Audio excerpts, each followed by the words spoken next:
Good evening, family. Uh, I'm not going to be ranting for quite a while. I'm just going to handle the business when it comes. Uh, they're not even a day after I released this video. A certain fellow from Danbury, Connecticut, called the house. He called last summer too, and the guy's definitely off of his meds. Yeah, last time I talked to him, once he was the Jesus, and then he was the devil, and I did a little research on who the guy was. Come to find out, he's a 20-year-old boy living with his parents in Danbury, Connecticut. Talked some minors into throwing oranges at cop cars. So yeah, he called and I tried to tell him, this time he was in the mafia. Yeah, the guy was definitely off of his meds. So, but I've solved the problem of people calling the house. I disconnected the phone. All our cell phones work. There's 5 cell phones in the house, so there wasn't really any need for the landline anyway, other than the fact that my wife's had that number for 20 years, longer than she's had the number longer than she's had me. But that was okay. It's probably saving $35 a month doing that anyway. So there's not going to be more rants about me calling, about people calling the house. What I'm going to do though, because I haven't heard anything as of today, today's Wednesday, the 30th, I believe. I don't know, they start to blend in after a while, but anyway, I didn't have anything to do, so, and the last time I was, last summer as I was speaking to everyone, I'd mentioned the Habeas Corpus, so I thought now might be a good time to get this out before it cranks up and gets real busy here. I'm thinking it's probably going to be within the next couple of weeks anyway. I'm definitely hoping that it will be. So I'm going to work with this habeas corpus. There's probably going to be, I don't know, it's 130 pages. So it's probably going to be a few episodes. This was something that I worked on while I was in prison. I did a lot of research, and quite a few folks, quite a few inmates actually helped me research at least a good third of it. So I don't take all the credit for this document, although it is well written. And this is probably going to maybe the only time I hold this up. That's the front page. Okay. But this document is on Legal IBUS. It's in the Telegram channel. It's in the files. It's on youhavetheright.com and a few other places. It may need to be transferred from a PDF to a Word document so that you can use this. Part of this Habe is got to do with what we were doing with the penal bonds. So a lot of this you may disregard because you won't be working with it, or you may be doing work with the penal bonds along with it. So, but a habeas corpus, okay, its sole function of the writ is to release from unlawful imprisonment. This is to release you. This is the People X Real. Luciano versus Murphy. Some of you might be familiar with Lucky Luciano. This is his case, where they were using the habeas corpus. It can only be suspended. The Constitution says it can only be suspended in a wartime situation. The office of the writ is not to determine prisoner's guilt or innocence, and only issue which it presents is whether the prisoner is restrained of his liberty by due process. Okay? It's if you're being restrained because of a lack of due process.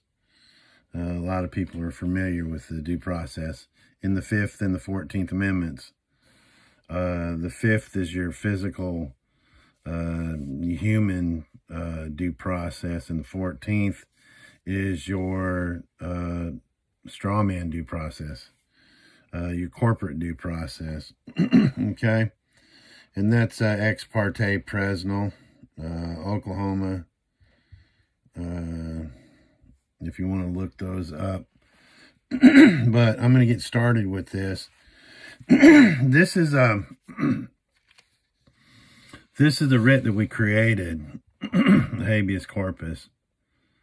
A common law writ of habeas corpus. It's also a writ of error. It's also a writ of injunction by a person, the 14th Amendment person, in state custody, in a court of law within Article 3 of the Constitution for the United States of America, judge whose compensation has not been diminished during the continuance in office. Okay, and I'm gonna break that all. I explained the habeas corpus. It's also a writ of error. Okay, in Black's Law, what Black's Law says about a writ of error: a writ issued from a court of appellate jurisdiction, directed to the judge or judges of a court of record, requiring them to remit to the appellate court the record of an action before them, in which a final judgment has been entered, in order that examination may be made of certain errors alleged to have been committed, and that the judgment may be reversed, corrected, or affirmed as the case may require. This is Siegel Schaefer versus Pennsylvania Mutual Life Insurance. Okay, the writ of error, the reason this is a writ of error, because the writ of error would be what you would use after their conviction. Before that, you wouldn't have to put a writ of error in there. And the footnote is an appeal. This is an appeal. Is a process of civil law origin that entirely removes cause to the appellate court, subjecting facts as well as law to review and retrial, while a writ of error is a process of common law origin and removes nothing to the appellate court for examination except the law. Okay, that's what we were doing in that. And this document is, in the title of this document, it's a writ of injunction.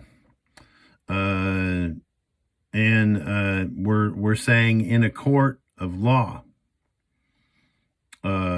within Article 3 of the Constitution for the United States of America, judge whose compensation has not been diminished during their continuance in office. Okay, what that means is we're saying this is going into an Article 3 court. There are no Article 3 courts. Okay, and there's a reason why we did it like that. At one time, I thought that the Supreme Court was actually an Article 3 court, but I Googled the picture of the justices, and right to the left of the justices in the picture is a gold fringe flag. The reason I thought that they were an Article 3 court is because their pay is not diminished. The Constitution says an Article 3 judge, his pay shall not be diminished.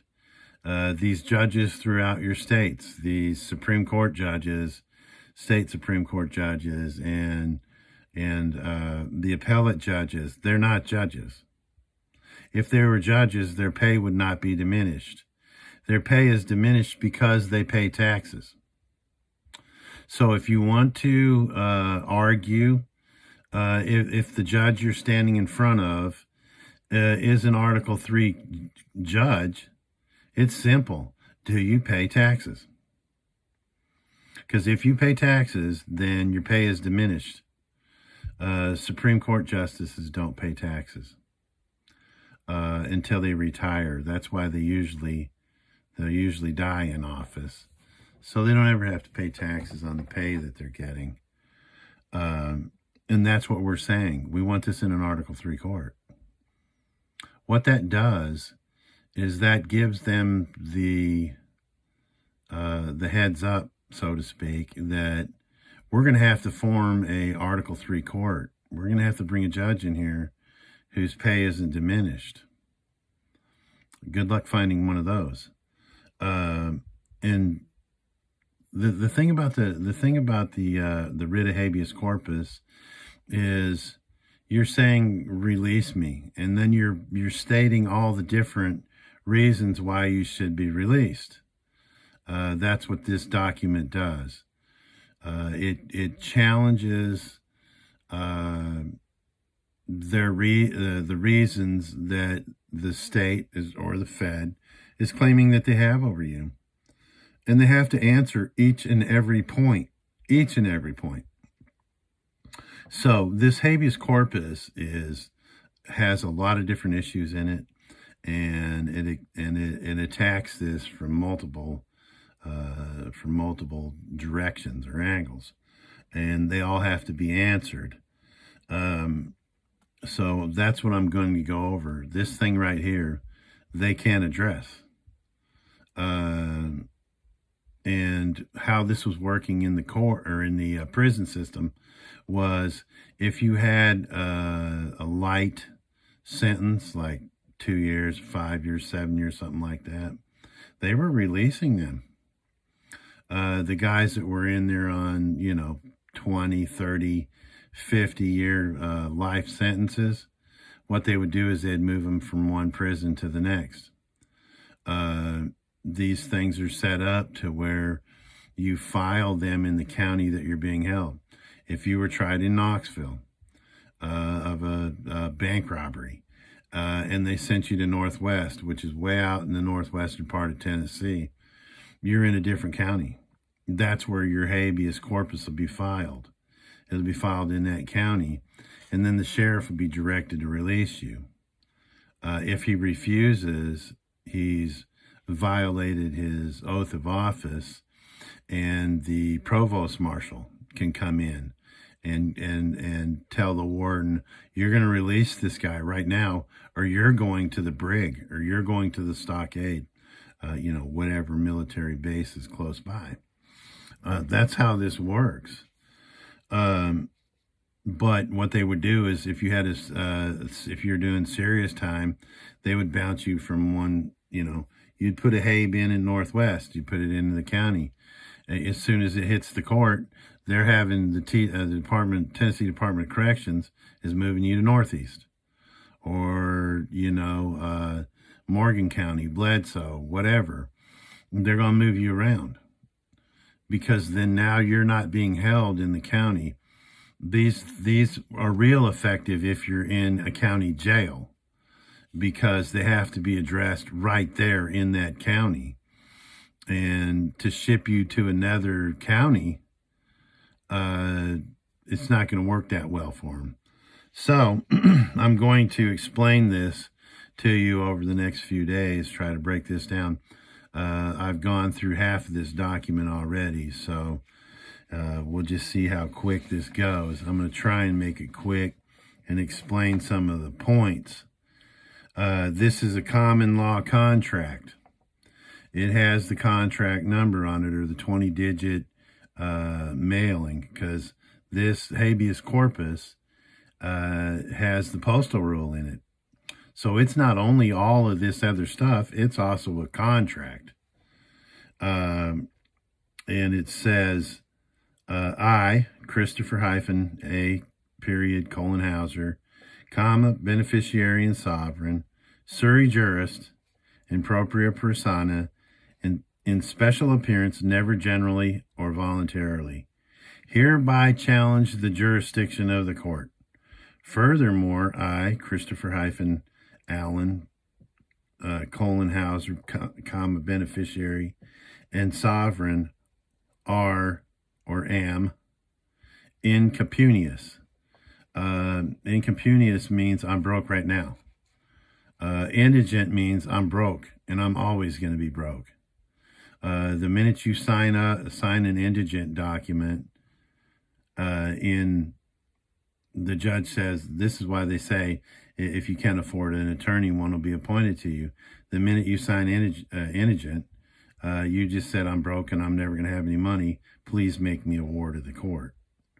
That's why we use the word incapunious. I, Christopher Allen Hauser, beneficiary and sovereign, notify the courts as claimant at law, hereby elected to move according to the course of common law and only common law, invoking the state and the federal Bill of Rights, rejecting any presumed statutory jurisdiction that asks sui juris in propria persona in special appearance and never generally or voluntarily. I am not an expert at law, nor have I been to any former school teaching law. That any statute, code, rule, regulation, laws cited to refer to in this common law writ of habeas corpus, writ of injunction by a person in state custody. And then it goes on to talk about the Article 3 judges.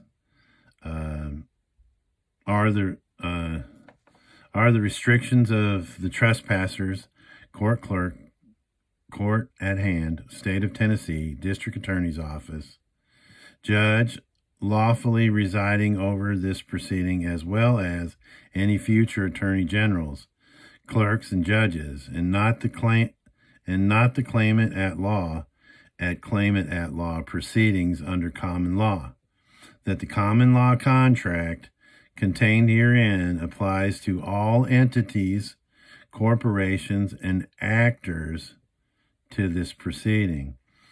And it goes on to talk about the human beneficiary and sovereign was illegally detained and brought in front of an Admiralty Maritime military tribunal in a succession of times, which violated his due process and constitutional right under Tennessee and United States Constitution.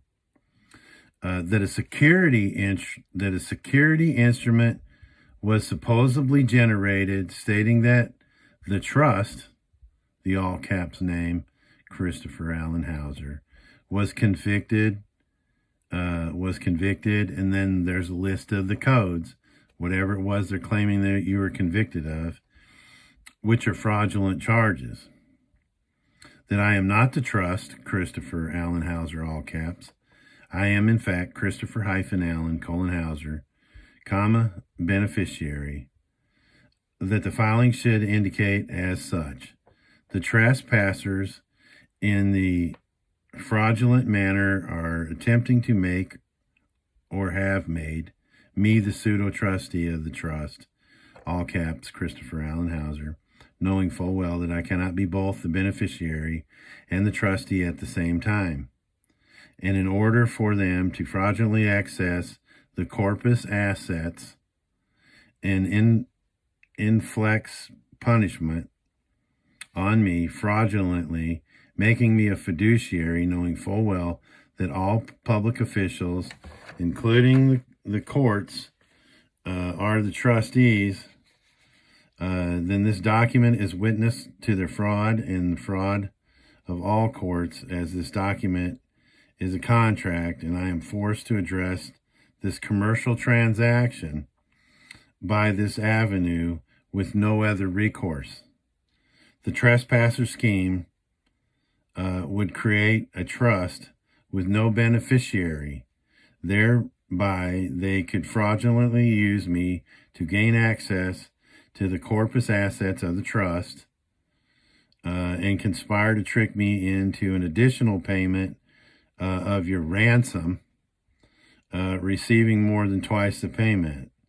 That would appear to be the logical conclusion in relationship to their action in this matter. This is a common law habeas corpus, writ of error, writ of injunction, and affidavit of complaint. I am the claimant at law and not the defendant.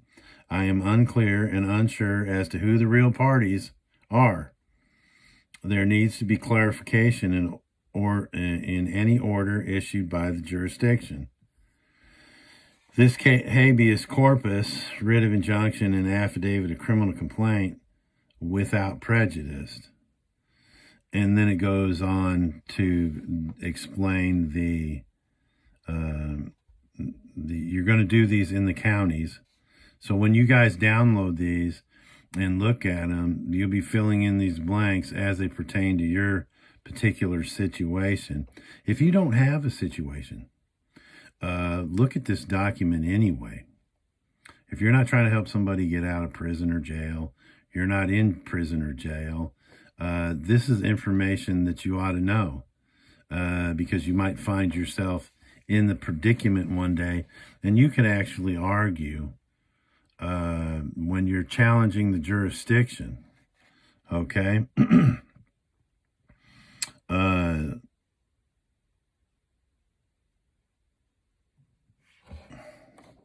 There's some code.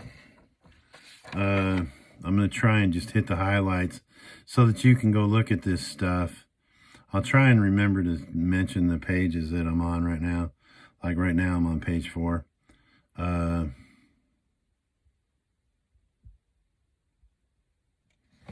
at the bottom of it explains the postal rule, where you put the postal rule in it at.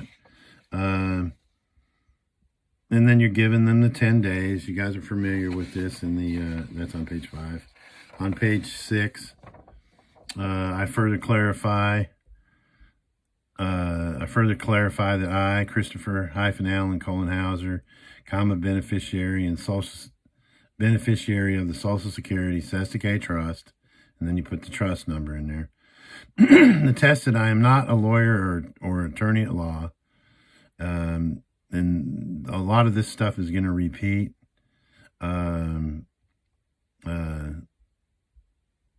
So I need clarification from you. Is your governing contract under the UCC? Question. I stumbled across UCC section 1-103 :6. And what that reads, y'all, is a statute should be construed in harmony with the common law unless there's a clear legislative intent to abrogate the common law. The legislation cannot abolish the contract of your rights, or a statute would not apply to me. The code cannot be read to preclude a common law action. This is Anderson's on the UCC code, Universal Commercial Code. They have to, any of those statutes, they can't conflict with the UCC. The courts have no right, this is page 7, the courts have no right to decide the exercise of jurisdiction which is given than to usurp that which is not given. The one or the other would be treason on the Constitution. This is U.S. versus Will.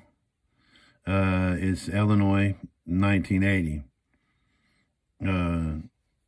And then there's the section about starts about mid page 7, and it's arguing that how the judgment is void. As the record will show, and then on what date, I, the human name, and then the beneficiary of the Social Security Sesticate Trust, the trust name, filed the federal tax form 1099 OID and 1040 on the eligible issue regarding all penal bonds in order to effect the return to the source for full settlement on the date. This is the date that he filed for this. I closed the escrow in exchange for eligible issue, which settled by return to the source or the beneficiary. And then this part from page 7, I believe, to then it argues the fraudulent non-existence of the indictment. The beneficiary is not not on the indictment. When they put the all caps name on the indictment, they don't put the beneficiary's name on it, thus making this a trust action because they put the beneficiaries or they put the trust name on the indictment or the warrant or on the papers. You will never get these courts to put your name in upper and lowercase, comma, beneficiary, and all that. That's not going to happen. They'll change it. They even did that when I filed for the I went to file for the tax court. I filed it like that with upper and lowercase and comma and colon and hyphen and all that, and they actually changed it. And sent it back to me. We never got that deep into it, but I would have addressed that. Wait a minute, that's not how I filed it. That's what this is saying right here. The beneficiary is not on indictment, thus making this a trust action. The so-called indictment is a presentment. This security instrument is fraudulent and not binding. All violations of the criminal law may be prosecuted by indictment or presentment of a grand jury, and the presentment may be made upon information of any one of the grand juries. Then this goes on to talk about the United States Constitution Amendment versus grand jury indictment for capital crimes, double jeopardy, self-incrimination, due process of law, just compensation of property. That's page 8. Page 9 goes into the Tennessee Constitution, section 12, and indictments and charges and charging instruments. And it's got all the case law. This is all Tennessee.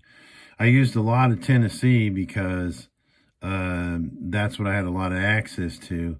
And if you're arguing in a state, it's best to do that with their own. I'm gonna throw your own laws, your own codes, rules, regulations, and statutes right in your face. How they're witnessed, the indictments are witnessed and endorsed. It's one huge argument addressing indictments and charging instruments. 1145. The want of an attorney general's official signature to an indictment is not cured by his signature to an endorsement thereon. Indictments and charging instruments. You see where this is going? You're addressing all this stuff. Remedy in court, suit against the state. Now we're arguing how we're going to get our remedy in court against the suit in the state. West Tennessee Code, West meaning the publishing company. West Publishing Company, Tennessee Code annotated, Constitution of the State of Tennessee, Article 1, Declaration of Rights, Section 17. Remedies in courts, suits against state in full. All courts shall be open, and every man for his injury done to him in his land, lands, goods, person, or reputation shall have remedy by due course of law, and right and justice administered without sale, denial, or delay. These guys in prison, one of the quickest ways I won these law office, the law library guys over, was they were filing a suit in state, and the inmates were being charged filing fees, and well, I can't afford $250 on 17 cents an hour. I can't afford to file this. I overheard them talking about that. I said, y'all need to read the Constitution of Tennessee, because it says in there, Article 1, Section 17, in right to justice administered without sale, denial, or delay. They should never be charging you anything for filing anything. The minute they do, you go in there and go, whoa, wait a minute. The Constitution says it's without sale, for without sale. You can't sell this justice system to us. It has to be free. Our Constitution reads that. Most of y'all's own state constitutions will read something similar, if not exactly the same. Challenge of jurisdiction by writ of habeas corpus. Jurisdiction of the court may be challenged at any stage of the proceeding, and also may be challenged after conviction and execution of judgment by a writ of habeas corpus. See U.S. versus Anderson, 60 Federal Supplement, 649 D.C., Washington, D.C., 1945. The court and its fiduciaries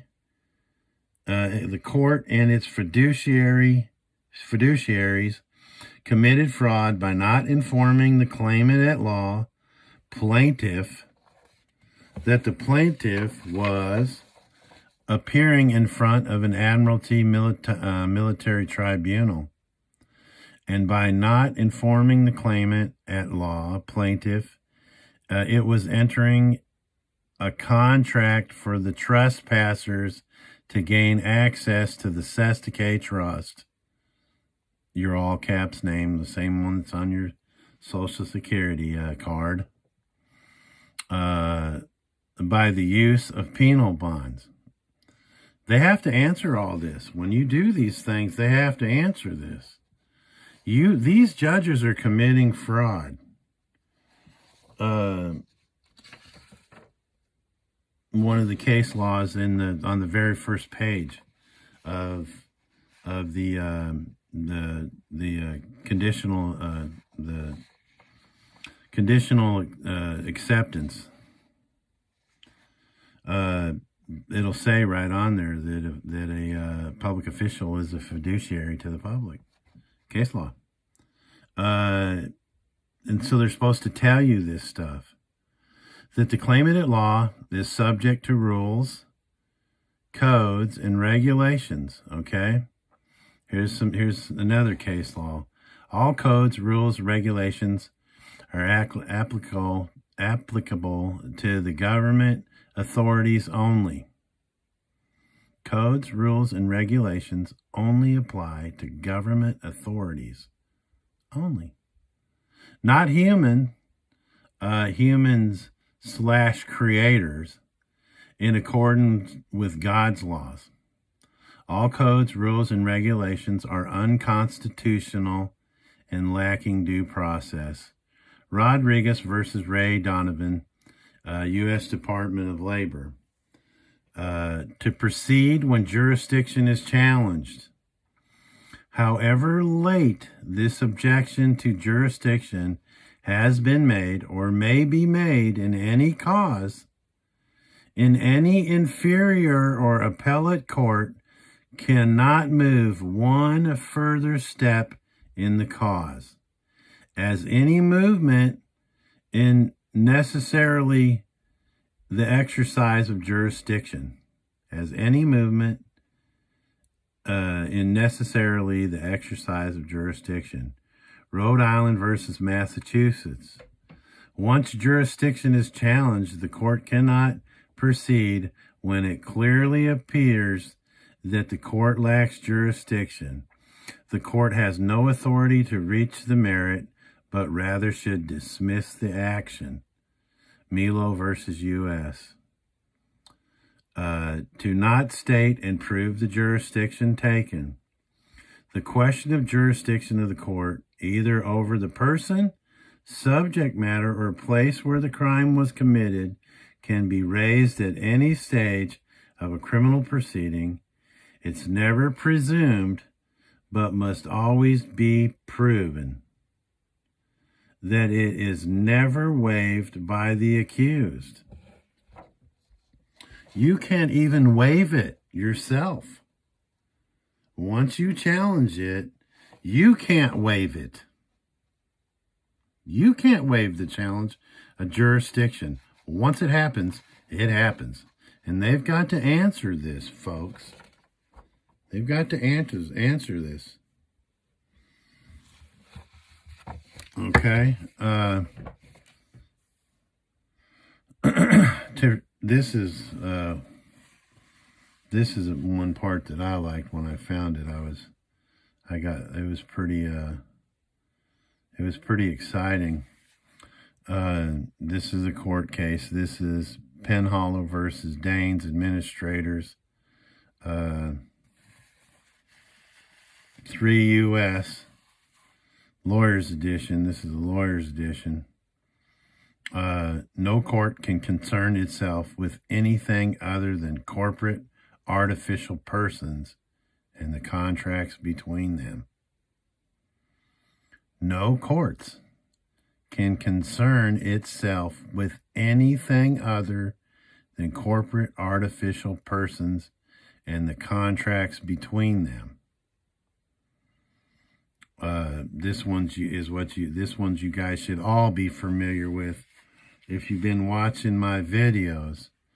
Every taxpayer is assessed a K trust, having sufficient interest in preventing abuse of the trust to be recognized in the field of this court's prerogative jurisdiction as a relator in the proceedings to set sovereign authority in motion by action. That's In re Bolins, 135 Northwest, Rep. 164, 1912, Supreme Court of Wisconsin. Then here's the a public official is a fiduciary to the public. A person who is required to act for the benefit of another person on all matters within the scope of their relationship, one who owes to the other the duty of good faith, trust, confidence, and candor. Then there's the displaying of the military flag. See Title 4 of the United States Code, Lawyers Edition, Section 1, Interpretive Notes and Decisions. Placing a fringe on the national flag within the discretion of the President as Commander-in-Chief of the Army and the Navy. That's 1925, 34, Opinion Attorney General, 483. In addition, a military flag is a flag that resembles a regular flag of the United States, except that it has a yellow fringe bordering on all three sides. The President of the United States designates this deviation from the regular flag by executive order and in his capacity as Commander-in-Chief of the Armed Forces, pursuant to United States Code, Chapters 1, 2, and 3, Executive Order 10834, August 21st, 1959. The grand jury that returns the indictment against the trust entity, Christopher Allen Hauser, in this case, were in fact Admiralty military grand juries. The grand juries are military. The courts are military. and I will leave it off with that. And the next one I'm going to start with is going to be the pagan house of worship. You've heard me talk about this in one of my videos. So I'll be right back with another one.